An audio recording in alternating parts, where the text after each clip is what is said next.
We're also following a major story out of Moscow this morning. Hundreds of people, in defiance of Russian President Vladimir Putin, have gathered for the funeral of opposition leader Alexei Navalny. This is video into us from the church, and you can hear the crowd as Navalny's coffin arrived.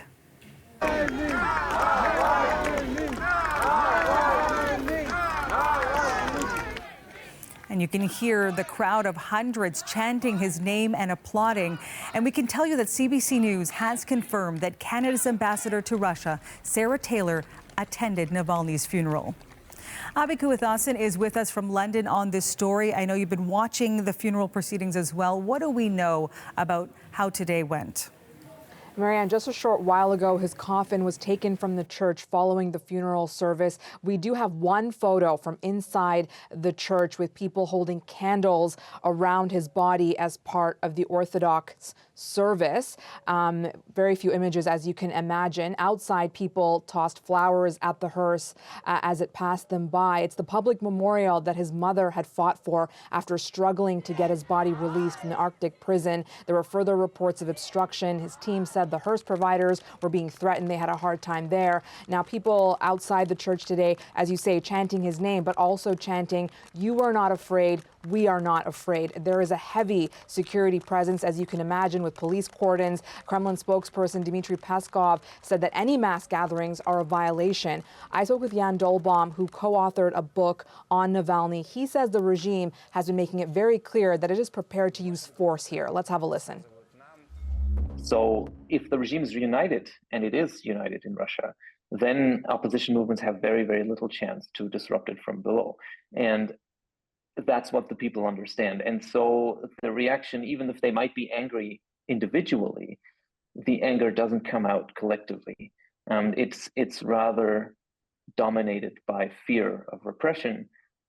And it's also weakened by the sense of hopelessness that this situation has created. Navalny will be buried in a district where he used to live, a suburb of Moscow. His parents are there to say goodbye, but his wife Yulia and their children are not in Russia. So, Abby, we know Navalny was seen as the most prominent opposition figure in Russia for many years, especially in the West, and he was seen as the one politician to stand against Russian President Vladimir Putin. So what does his death mean for that opposition?